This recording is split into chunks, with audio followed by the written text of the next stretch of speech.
Hi, welcome again to this segment of Moose Jaw This Week. I'm Lyle Johnson, the host, and today we're down at Riverside Mission and talking to people involved with the coldest night of the year.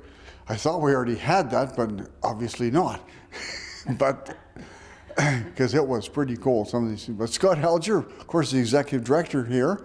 And Scott, just tell me a bit about the mission and its purpose in life.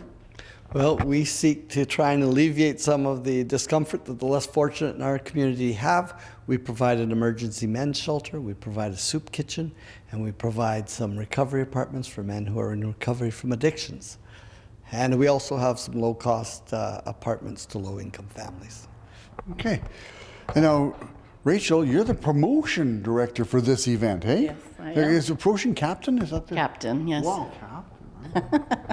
Yes, so part of my job is to get out in the community and talk to sponsors, businesses to sponsor our event, or get people to sign up as team captains and get teams to walk on the day of the event, also to scare up some volunteers to help us, because we need lots of volunteers to actually run the day of the event. Yeah. Now, Jacob, you're the event coordinator. Yes, that's correct. But what does that mean? Basically, I just try and help everyone do their job to the best of their abilities.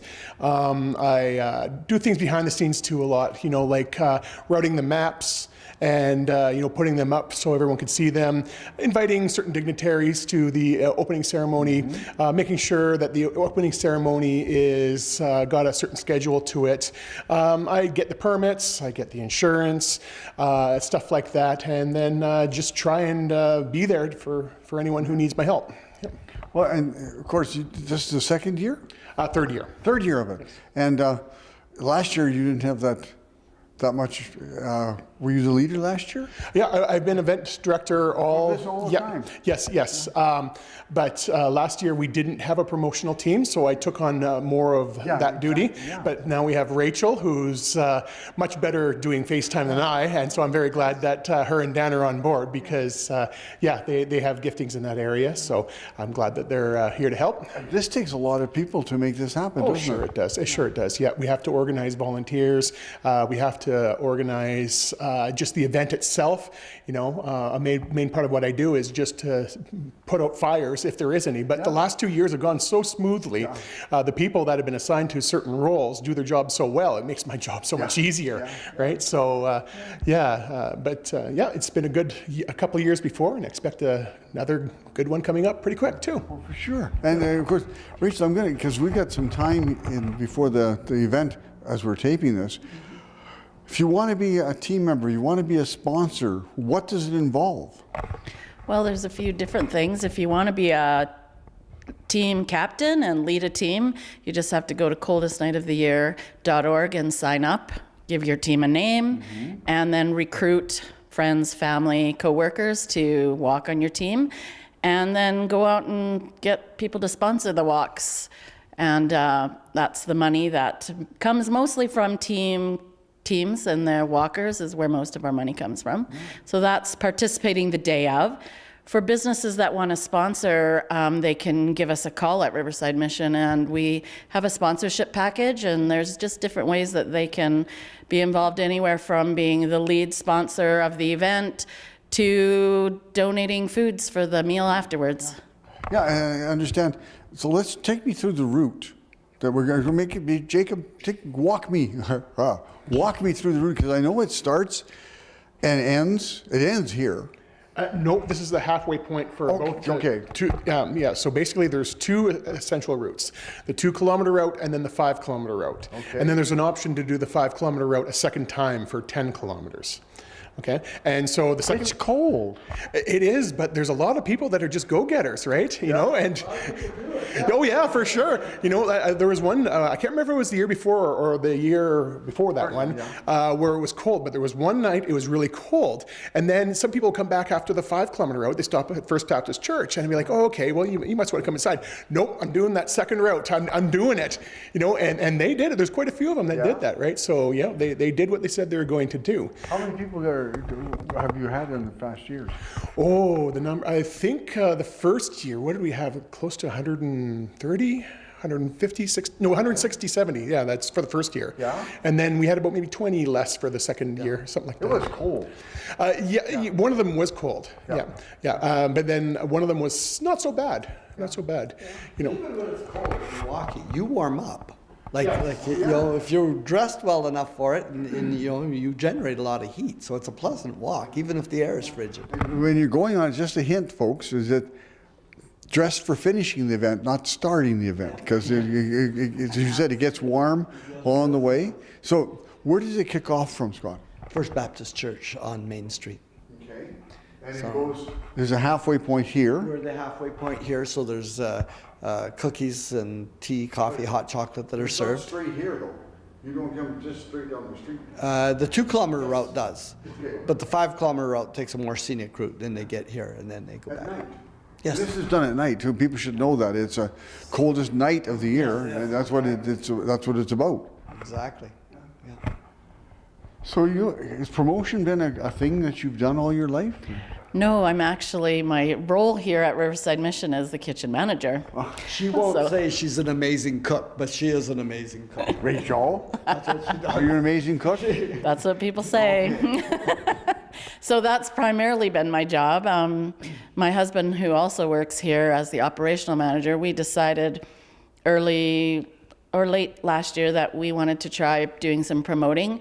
My husband knows a lot of people in Moose Jaw, and we thought we'd give it a try. And yeah, so that's what we took on this year for Coldest Night of the Year, and it's been an eye-opener, and it's good to get the word out and talk to people face to face, and lots of people know different things about Riverside Mission, so you know, it's been good. Yeah. Scott, just in look closer, I was going to ask you, what kind of funding is needed to operate this organization for a year-long basis? What does this event contribute towards that?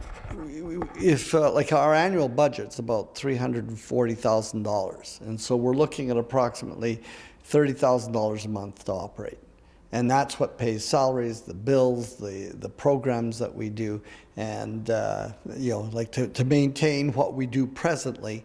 Then that's the amount that we have to have. And to fulfill the dreams, we're going to have to dig deeper. That's great. And so this event has, with the sponsorship and the activity, it can be a very positive effect on your final total. Well, it helps us with our budget. Certainly helps us bring some very needed money.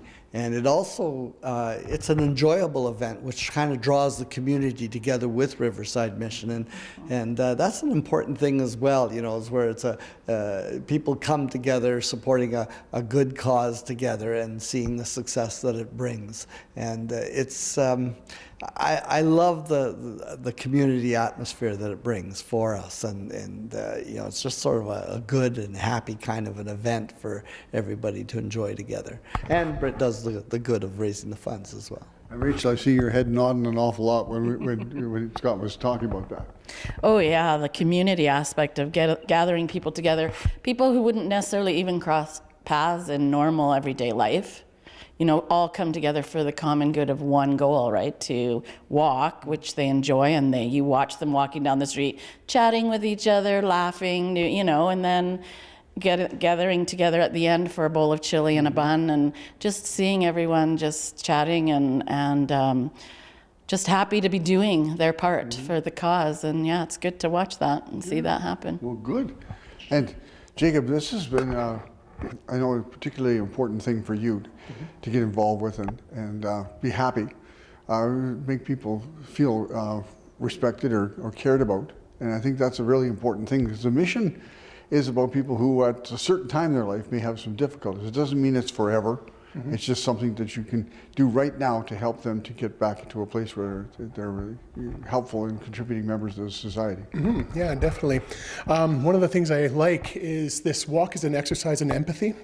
People get to feel what it's like to walk in the cold, get a little tired, you know, as Rachel said, get that meal at the end too. But also a lot of our volunteers are our clients, people who have either stayed here or are part of a community.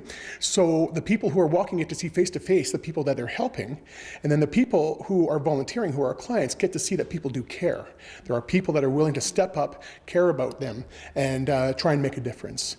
So that's one aspect of this walk that I really like, it's We're down to 2 minutes left. So, Jacob, I want you to tell me when it takes place and how people can get involved. Well, probably pass it off to Rachel, but you tell me when and where. Yeah, okay. 4 o'clock, Saturday, February 24th.